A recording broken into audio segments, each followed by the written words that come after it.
This is the BAMO Podcast with Marty Solomon. I'm his co-host, Brent Billings. Today, I'm with Elle Grover-Fricks. Hello. And we are joined by Elisa Bosley, the founder of Spiritual Eldercare. Elisa has decades of experience leading worship services and Bible studies, and also working with adults who have dementia. In 2016, she combined those efforts to become a chaplain, and she serves at a long-term memory care community in Boulder, Colorado.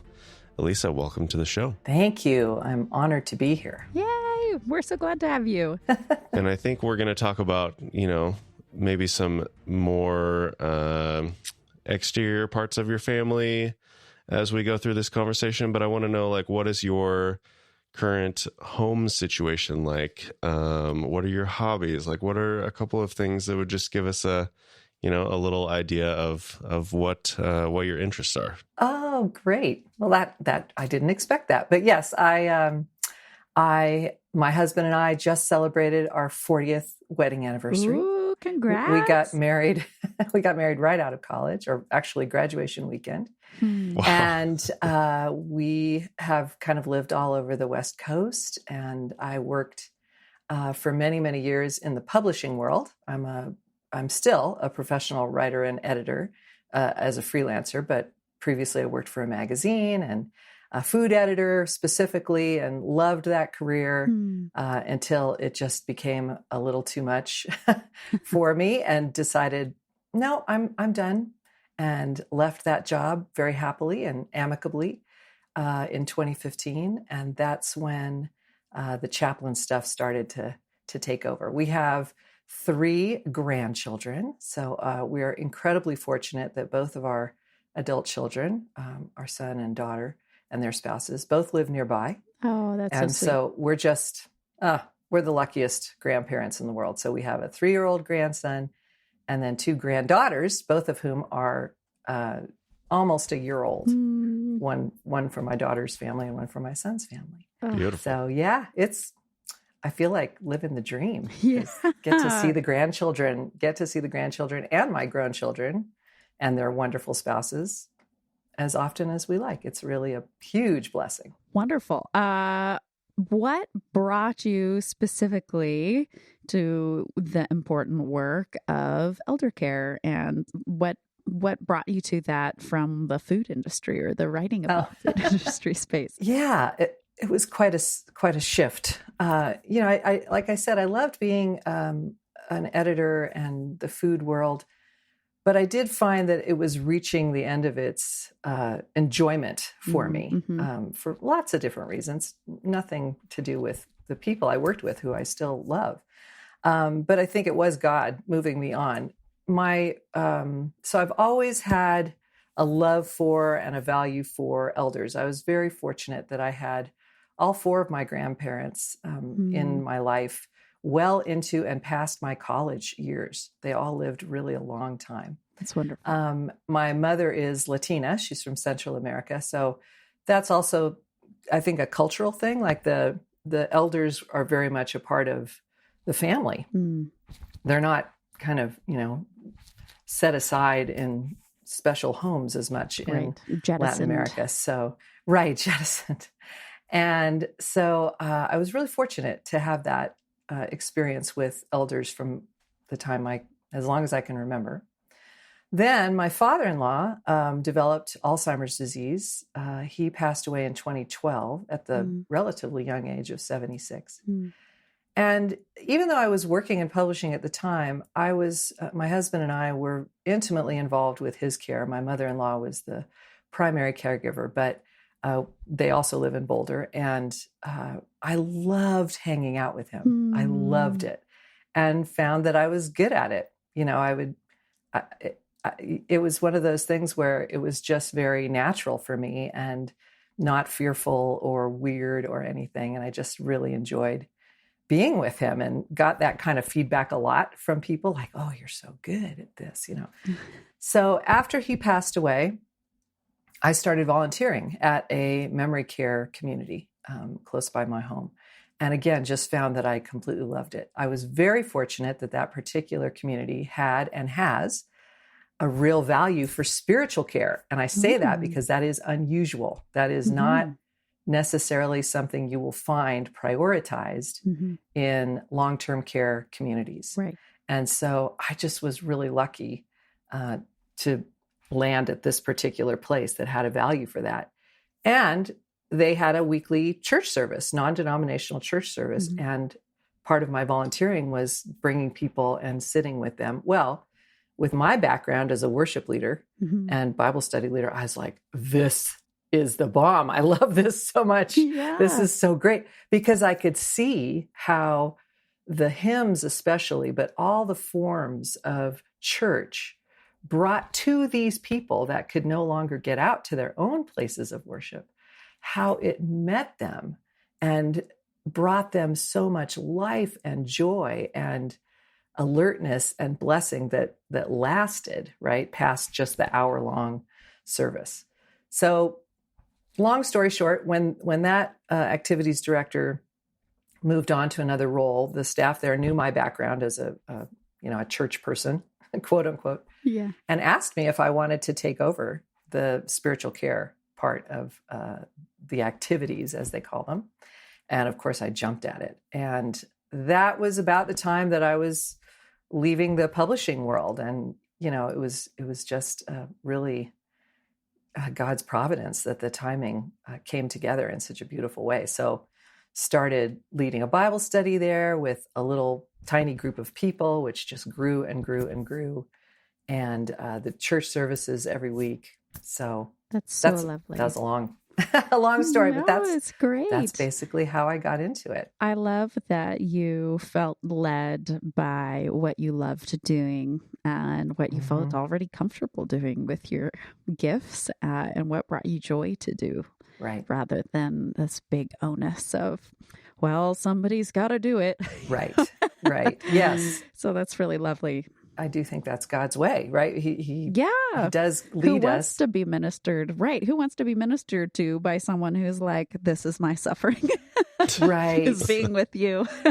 Right. Oh, and, good. It's not about guilt or, duty. And I often tell people, because people often will say, oh, you're so amazing. I could never do that. And wow, it's just so noble. And, and I say, you know what? That's really kind of you to say.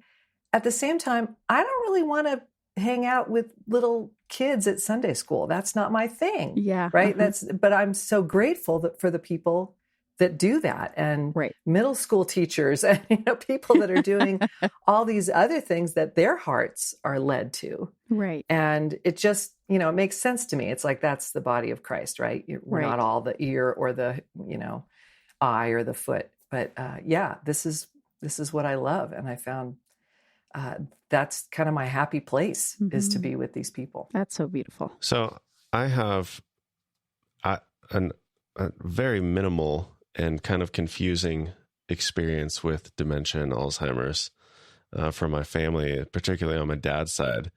At one point, about 12 years ago, I got a call on a Tuesday that my grandpa had been diagnosed with Alzheimer's. And I didn't know anything about it at the time. I felt like that was a serious diagnosis. So I wanted to visit, and fortunately I worked at an airline at that time, and so I could fairly easily travel. So I actually left Friday night and got in Saturday to visit, and he had died Saturday morning before I got there.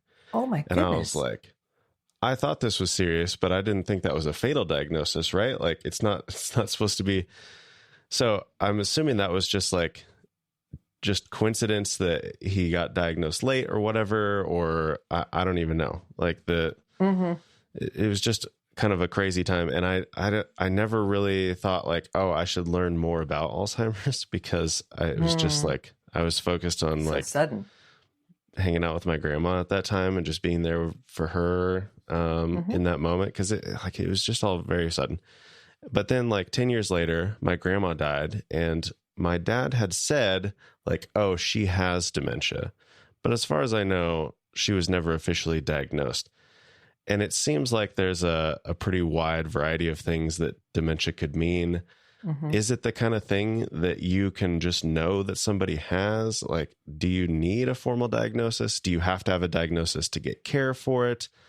Like, what are some, like... Brent has all the questions. What are some things that people should know for people like me who don't know anything about it? Right. Who might end up seeing it in their family at some point? Like, what are the things that people should know?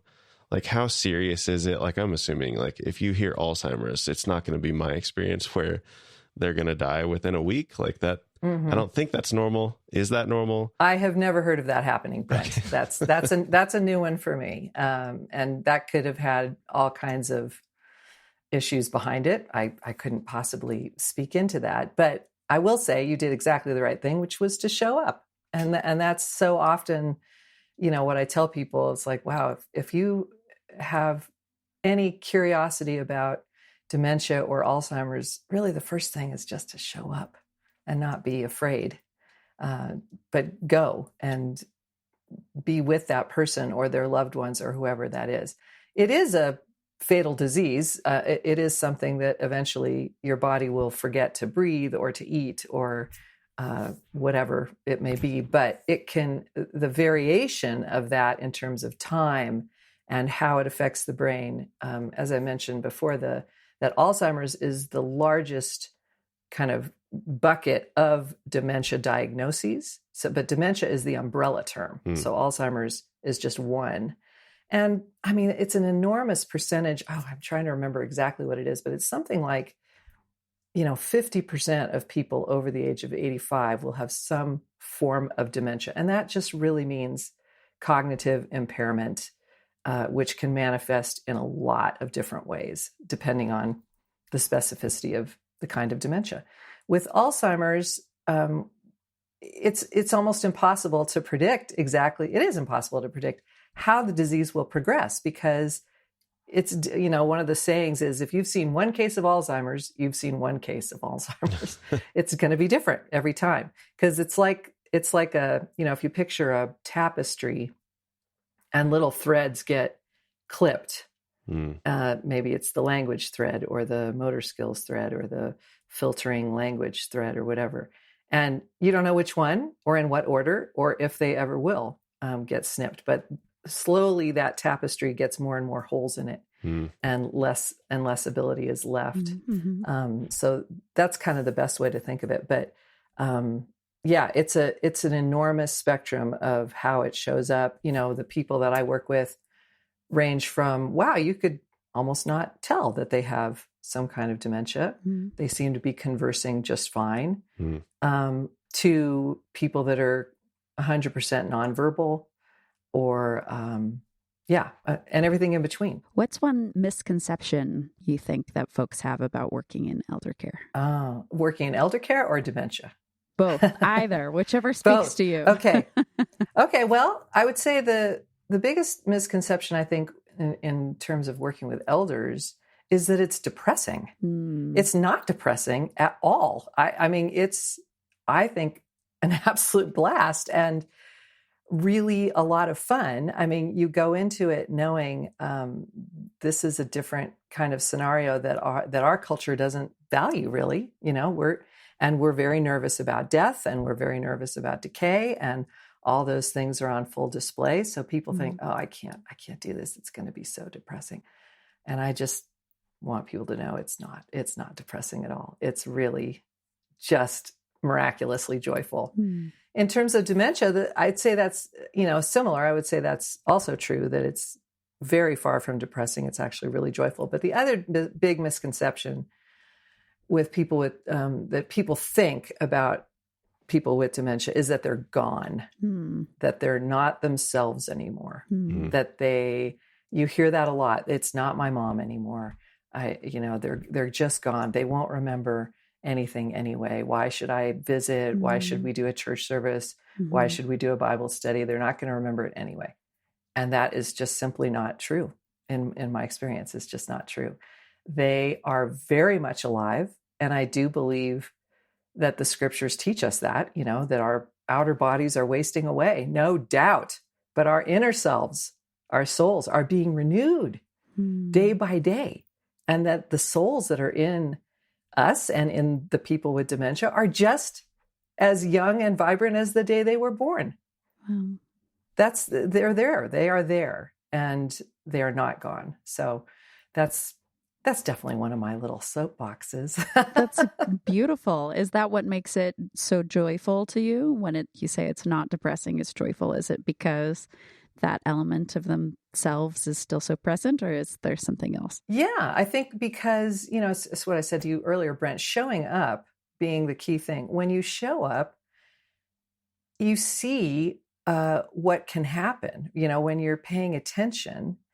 I have literally lost track of the miracles and stories and joyous encounters and the things people say. I have lost track of those. I now expect to see something amazing every time I'm with someone with dementia or a group of people with dementia. Like, I'm not even surprised anymore. So, but I will admit I was surprised at first. Like, wow, I didn't know that would happen. I didn't know God was that invested and would show up so beautifully and miraculously. And, these people would say things and do things that just blew my mind. What's an example of one of those times? Oh, if you can pick. Okay. Oh, yes. Great. Yes. Oh, there's so many. So, but this is my favorite one. And I even print it out because it's a kind of a long quote. So this is a really great example of how the people with dementia are my teachers, right? They teach me what God is doing and what God is about and how much he loves us, his children. So I was doing a Bible study at a community close to home, and a woman came. Her name was Betty Jo, and she was very advanced in dementia. She was there with her caregiver, and I knew she was a believer because before she had lost language ability, we had chats about the Bible, and she still had dementia, but she was just full of praise and all that. Anyway, she came to the Bible study and slept through the whole thing, just had her head down and her eyes closed, and fine. That happens all the time. No surprise. And, that's okay.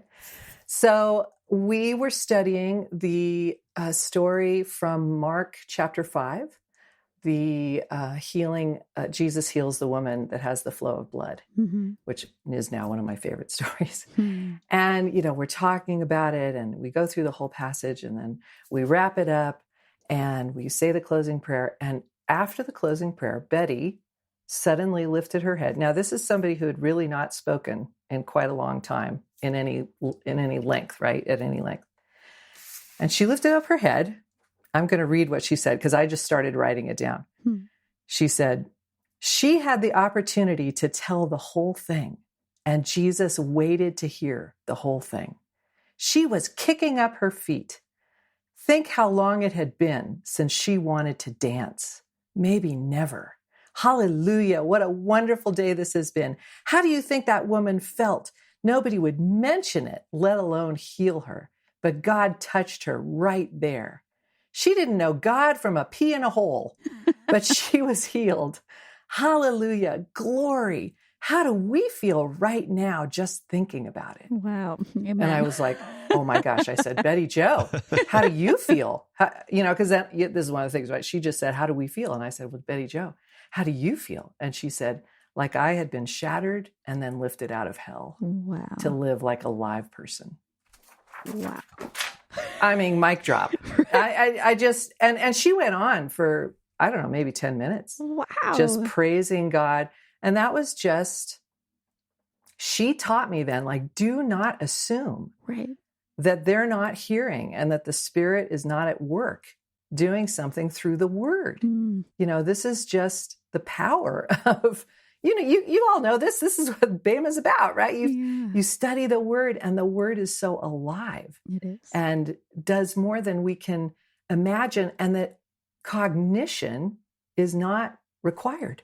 Wow. I mean, I love that's that. kind of mind-blowing, right? So I think about your your tapestry imagery and like, those different threads that are, not connected anymore or whatever. Like, is that where that idea comes from? Like, oh, they're not my mom anymore. Like, it's not the mom that I knew.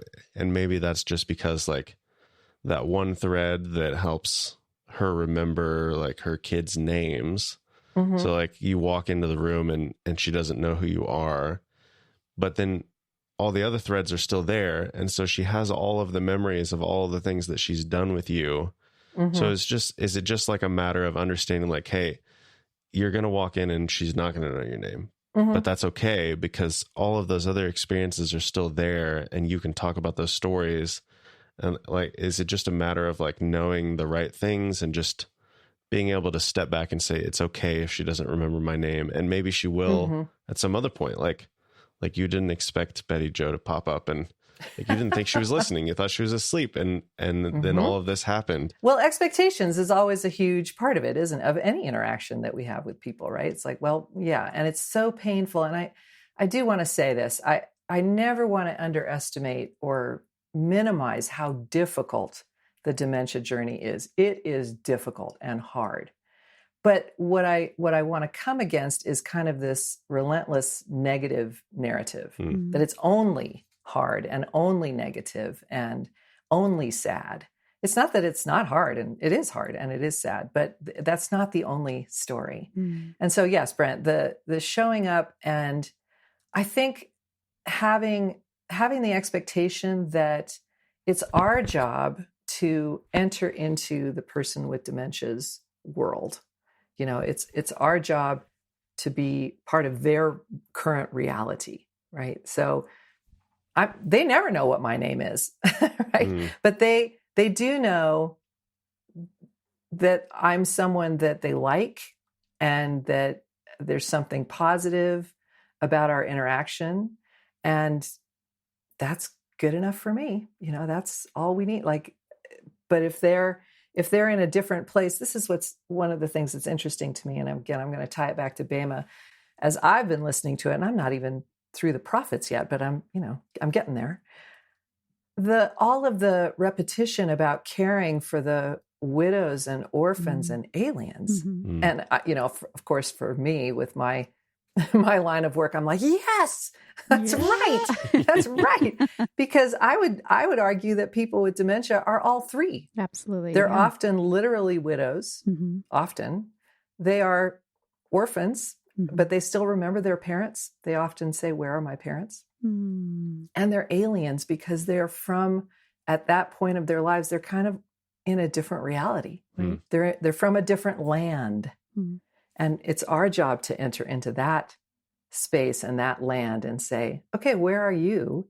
And how can I love you in this place and be with you in this place and not be afraid of this foreign land, enter into it and see what will happen. But that's my whole point. It's like you show up and these amazing things that you don't expect could happen do happen. I think that's an interesting distinction because I think the default when we talk about specifically the alien or the foreigner is like the people who are in our land. But you're talking about we need to go into their land. And I just, like, why wouldn't that apply just as much when you're in another land? Like there's not an exemption to care for the people around you just because you're not at home. Right. So I love that. Yeah, I think that's very true. I love that posture too, because I'm talking to other folks who work in ministry. When we think about how we approach the work of ministry and what we're doing when we're caring for someone or pastoring, shepherding, teaching, whatever we're up to, there's that distinction of, am I making sure that I'm doing this because I love that person, not because it makes me feel like great or powerful or smart or whatever. And how careful when you're working with a standard population, a standard demographic, that can be trickier, right? Like people like some people, not all people, but some people like standing up in front of a lot of people and it makes them feel great, versus that's pretty stripped away speaking to someone who might be confused about how they got into the room, it doesn't feel as great to impress them. So all of that ego being taken out of the equation and just being able to be with the person and bless them in a more pure way than the a non-alien orphan widow context really sounds lovely.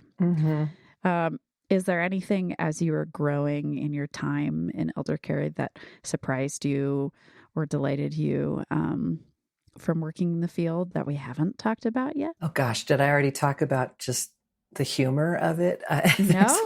No. This is another thing.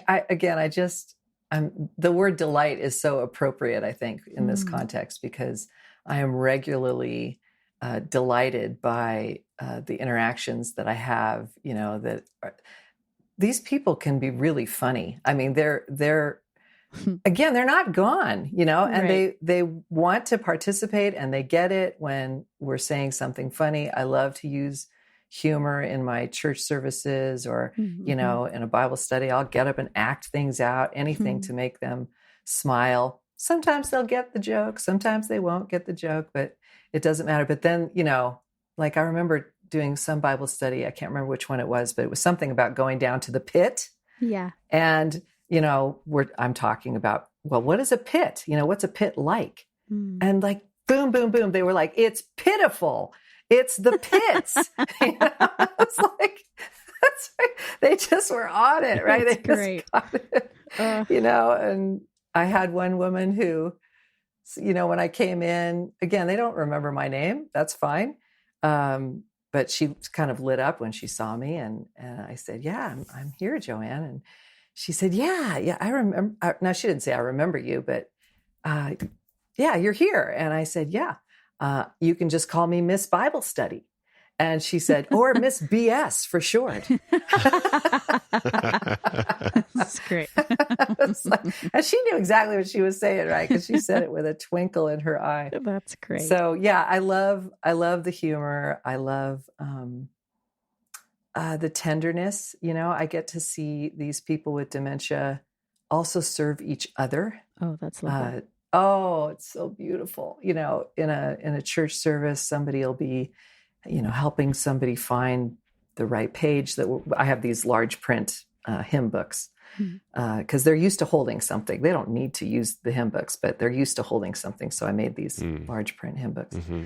And, they'll help each other find the right page, or if somebody drops it, they'll pick it up, or, they'll motion to somebody sit with me. It's just lovely. It's really lovely. Yeah. One time somebody handed me, after the church service, I go around to each person and just pick up the songbook and say, God bless you. Thank you for coming. And a woman handed me a folded up paper towel and said, this is from her name, she said, and family. And I immediately realized she thought it was an offering. She thought it was a financial outrage. That was the form she was used to. It looked like an envelope. Yeah. Right. And she handed it to me, and immediately, it must have been a word from God, because why would I think, oh, this is her offering? Yeah. But, then I'm able to respond, oh, that's so generous of you. Thank you so much for, your contribution and, things like that. I love that you said a couple minutes ago that we are not our cognition and how our humanity, as you're telling these stories, our humanity lies in so many other things. Our desire to serve other people, our desire to be generous, our desire to be present, our social selves, our giving selves, our humor. And in our post-enlightenment society, we want to only be our cognition, right? Right. Don't look at my body, Right. please don't. I don't want to be an embodied person. I don't want to experience any decay. I just want to be able to clip along and be competent in everything that I do. And the ability to say, I'm still human and I'm still good in the image of God, and that person is still good and delighted in by God, even without cognition, is so challenging to so many of us. It's challenging because our culture and worldview values that, I would say, probably above all else. And as long as I have my memories and I'm, have all my marbles, then I'm a real person and I'm, I'm okay. But yeah, I don't think that holds up. Right. Yes. Yes. I don't know how much interaction you have with family of the people that you're caring for. Do you find yourself ministering to them in the same, I mean, not necessarily the same way, but like, do you find that your ministry role, like you walk into the building thinking that you're ministering to all of the people who are there, but then I'm assuming you find yourself ministering just as much to the patient's family as well? Yes, I would say not as much, but one of my favorite things is when a family member or members join their loved one usually for a church service, right? Because this is something, remember, this is a generation that they went to church every single Sunday. Right. That was their life. You would not miss church unless you were really, really in duress. Right.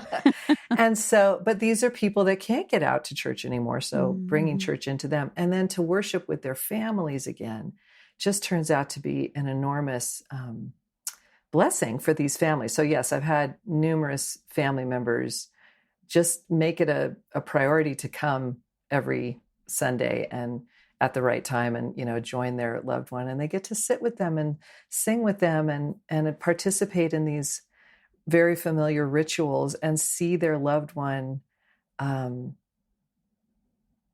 participate and enjoy themselves and enjoy being with their loved ones. So, that's one of my favorite things is when family members come along and, but then again, I'm there on Sunday, so I know people are also doing their own thing on Sunday. So, and of course, it's been different since COVID, and we don't need to get into COVID. That really blew things up.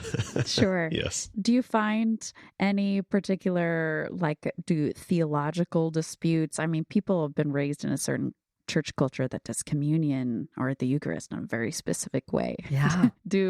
Is there any kind of conflict that ever arises, or is everybody just pleased to be there, being together in worship? Oh, that's a fun question. So I'm fortunate that I grew up Catholic, and so I kind of speak Catholic, and I know the prayers and such. And so I would say that initially with new residents, I will sometimes encounter some suspicion.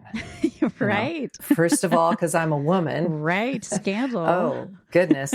And then they'll want to know, well, are you Methodist? Are you Catholic? Are you Lutheran? Right. And I'll say, well, this church service, I just sort of dodge it. This church service is for anyone, and if I know they're Catholic, I'll often say I grew up Catholic because that just immediately sets them at ease. Right. And they'll be like, okay, but I'm Episcopalian. So usually what I end up saying is, you know what, just come. If you don't like it at any time, you can leave right in the middle. Nice. And I promise I won't be offended. Yeah. I totally get it. That's totally fine. I understand. So many, many, many times I've had somebody kind of grudgingly come. And then once they're there, they love it. Oh, they love it. So lovely. And they just get into it. And I have taken a lot of care to try to weave in elements from the different traditions. So somebody will have something to hang their hat on, right? That they'll recognize, so we, and certain elements I repeat I'm talking about the church service now, not the Bible studies, but we repeat key elements, the Lord's Prayer. We repeat it every week, but I use trespasses, not debts, because that's a nod to the Catholics, right?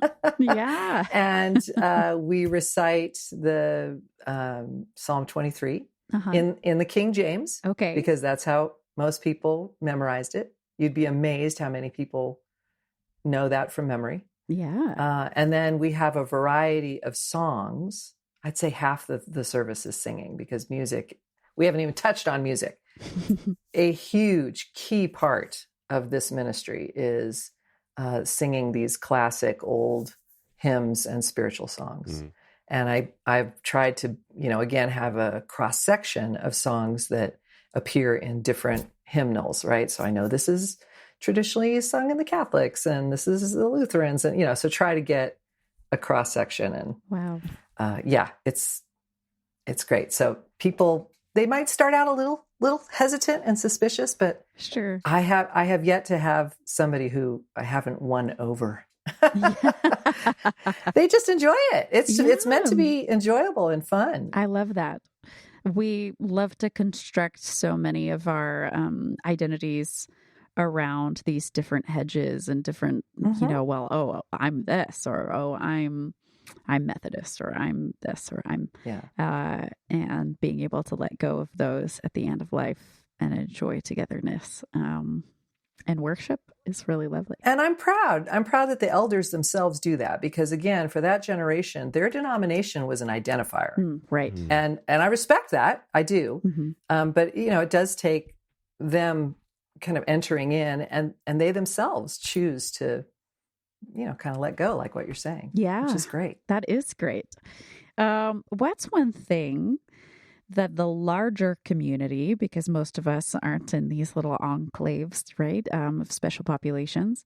So what's one thing that you think the larger community could really learn from those who are experiencing dementia or end of life? I think this might have overlap with people who do ministry with children, because they'll often say, "Oh, I love being with kids because it's just in the moment. It's in the moment." Yeah. And that is exactly true with people with dementia. Now, I'm not trying to equate people with dementia as children, because they're not. They're adults.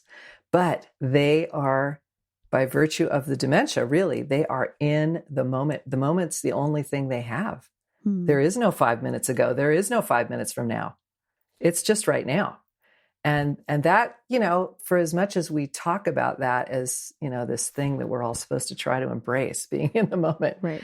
It's not easy to do, but it is, when you're with somebody with dementia, that is the space that you're in. And I love that. I mean, again, for me, that is it's such a blessing to me. I come away filled and renewed, and, with perspective, like, that was a good moment. That was a good moment. So I think that's something that anybody can experience. Yeah. How do you think that practice, intentionally trying to stay present moment to moment, how has that informed or altered the rest of your spiritual experience, the rest of the time that you're trying to be present with your family, etc.? How do those feed into each other? What's it like? I wish I was better at this, of course. What's right? it like Because being totally enlightened? If only I could, so easily transmit all the lessons I learned from these dear elders into the rest of my lives, and never wake up in the middle of the night worried about things that are not going to happen. But I mean, I guess I would say when I'm having a rough time, when I'm preoccupied about something, it is, if I'm not going to visit the elders that particular day, I need to bring their, my own memories of being with them into whatever I'm doing as much as I can, because again, they're my teachers, and they have this kind of blessed perspective of the moment. So I would not say I'm totally successful at bringing that into all aspects of my life. But when you are, give me a call. Right. Once you arrive. We'll talk. Right. Right. Yeah, I remember before I switched my career also into ministry, I spent around 5 years working in therapy and a lot with younger populations coming out of the psychiatric system and the detention system. And I remember watching a bunch of kids, which again, elders are not children, but watching them play in this bouncy house, and they were a bunch of kids with ASD, autism spectrum disorder. And if you had a typical population of kids in a bouncy house, you can watch them. They're like, some of them are like showing off a little bit, their spin jumps or whatever. And the others are thinking about whether to wait their turn or not. And there's some like, oh, I'm jumping over here, you're going to jump over there. And trying to outdo each other by how high. And there is just none of that present in the group of kiddos I was working with on that particular day. And they were all just, enjoying the living heck out of the bouncy house. And that was all they were doing. They weren't thinking about anybody else. Yeah. And trying to live in that space of like, what amazing gifts we all have. Maybe it's not a bouncy house. I hope for some of us it is. But to enjoy the amazing life, the amazing gifts, the amazing people God has put in our lives, and how much of our brain space is being occupied by ego and stuff that totally doesn't matter. And how much can we just live in what God has given to us and just inhabit that moment and that gift. Yep. When we think it's holier not to, so much of the time, it's holier not to enjoy things. And I just don't think that's true. No, okay. I don't either. Side soapbox. Yeah, it's a perspective. No, I get that, because it's a teaching moment to say, this is a perspective that I would hope I could live into this. Right. Right. Yes. Minute by minute. Okay. Last wrapping up question. I'm sure we'll have follow-up questions because Brent and I just get excited about whatever we're talking. Oh. I apologize out of nowhere. Awesome. But no, it's great. Last idea here. What's one adjustment you would like to see the church make, Big C Church, the church make in order to better love and honor our elders? We've talked so much about how society wants to jettison elders. We think our identity is in our cognition. We see people who are not meeting our quota of competency, and that makes us uncomfortable. So what's an adjustment you would like to see the church make in order to better love and honor elders? Such a good question. Okay, I'm going to cheat a little bit and give you one attitude and one action. Ooh, I like it. So an attitude adjustment, I would say, it really harkens to what you were just saying, Elle, which is churches need to, in my opinion, realize that ROI shouldn't drive all program decisions. The work with the elderly is not going to have a huge return on investment. Right. It's not that I'm saying don't invest in the youth. Of course, our churches need to invest in the youth and the future, but don't assume that because there's no return on investment with the elderly, that's not a worthy program to support and to make a commitment to. These people are towards the end of their life. They are not going to grow your church rolls. They are not going to be contributing massive amounts of, or any money to your programs, but that doesn't mean that they are not worthy of all the ministry resources that we could, we're back to the widows, aliens, and orphans, right? Right. Absolutely. This is not just because God commanded it, but because it's for our blessing and for our good. Right.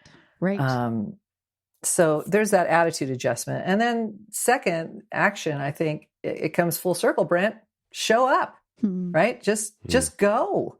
Yeah. I think it is a tiny, tiny percentage of churches. This is anecdotal, but I think this is true. Sure. Tiny percentage of churches that have a budget line item for elder care or a dedicated program to reach out to people that live in long-term care communities, whether that's assisted living or skilled nursing or memory care. And that's just, if every church just adopted one long-term care community and made a commitment, whether that's a single person or a team of people to go in. And again, this is why I created Spiritual Eldercare. It's like, I want people to, if they feel the call and want to do something, I want them to have the resources to do it. Right. So I, created just massive amounts of resources to lower the bar, right? You don't have to be ordained. You don't have to have a, master's degree. You don't have to have anything special. There's some helpful training, don't get me wrong, but I want to make the bar really low for people to do this kind of ministry and work and feel comfortable and capable and competent at it. And for churches to support that and to say, yeah, we have a value for our elders and we're going to make this happen on a regular basis. Because I will tell you, one of the things that breaks my heart the most is when people get in touch with me. By people, I mean activity directors or, directors at long-term care, and they find out what I do, or they found me online somehow. And they say, how can we get somebody to come in? I've been calling churches and they don't even call me back. And I just want to cry. Yeah. And I get it. Churches are stretched. Staff are stretched. I totally understand that. At the same time, I would say, well, let's try to find people, often it could be retirees or whoever that have a heart for this, right? Just the way other people have a heart for the kindergartners or the middle schoolers, right? And that we can give them the tools to do this. Yeah. In Tanakh, in the Old Testament, in the Hebrew, Moses and the rest, the ones. Yeah, those guys. Those ones. They're always calling the elders of Israel together. And when we read that, we typically think, the leaders. Because in so many of our churches, elder just means a man in a button-up shirt who can stand at the front and tell people what to do. But that's not what the word means. The word means an elder, as an old person, a person who is aged. And we've lost that so much, especially, in white America with all of its proclivities that we've talked about, and not communal and not honoring and considering those a huge part of our life, of our lifespan. We're just pretending will never come to pass. That won't be me. Right. I'll never be incredible. That person. It's wild. Yeah. How can people find that wealth of resources that you have created? If they feel so inclined to join in this beautiful work you're doing. Of course. Thank you. So spiritualeldercare.com. I will say, just as an aside, this is, again, God's great wisdom and provision, that all my publishing background really came in handy. Oh, I bet. Yeah. when I was setting up this website, and I'm a professional writer, as I said, so just writing all these resources, and it's on spiritualeldercare.com. Okay. And there's Bible study. There's, dozens and more than a year's worth of Bible studies and church service agendas and songs that are free. So all these resources are free. I decided from the get-go, I don't own this stuff. I just feel like I want this, again, I want that bar to be so easy for people to get over, to go and do this kind of work. So there's articles about how, I encourage people to call me, to email me. I love answering questions.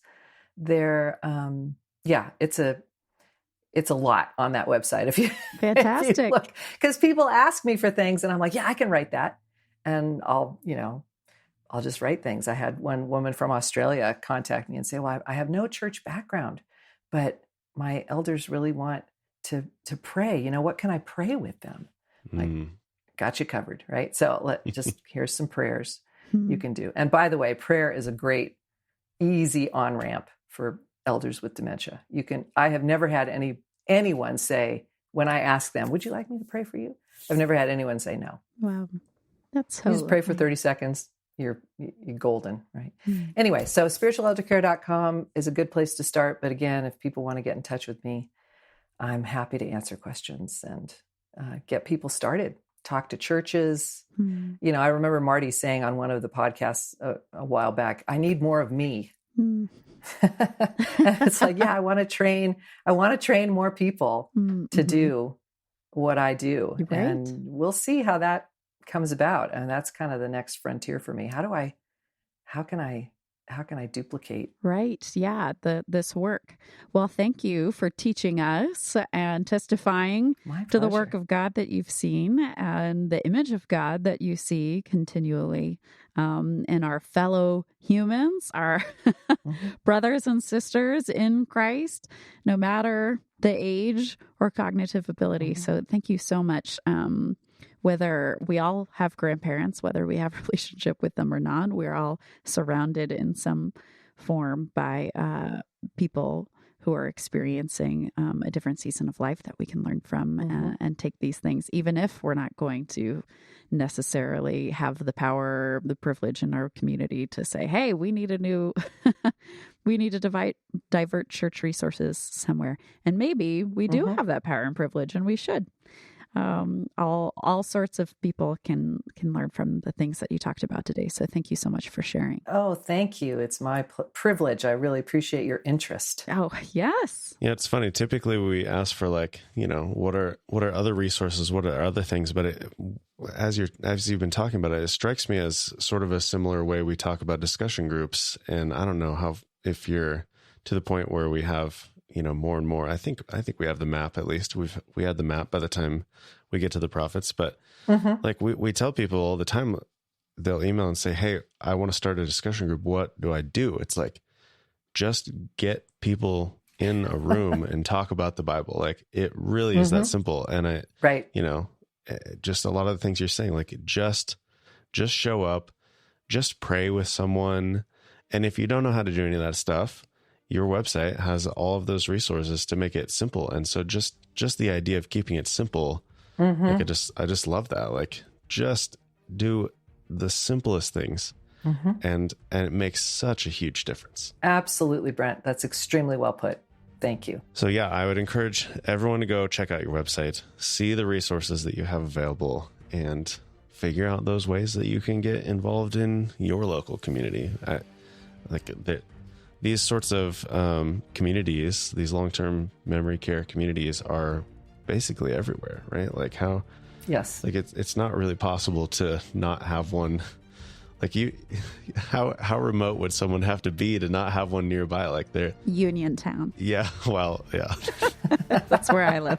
Yeah, but you don't have to right. go that far. Like, Pullman, I'm assuming, has one, and you're 20 minutes away. So, even people who feel like, you live out in the middle of nowhere. Or people who are caring for a loved one at home. I mean, Sure. don't forget those people, Yeah, right? Their loved one isn't in a long-term care community, but they're just caring for them at home. Resources work just as well for that situation. So, yeah. Yeah, perfect.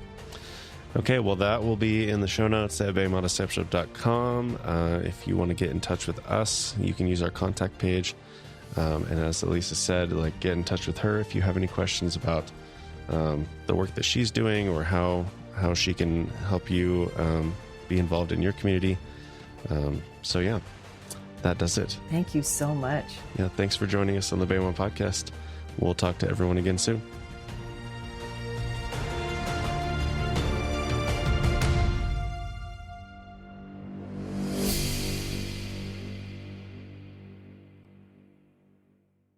Bye. Bye.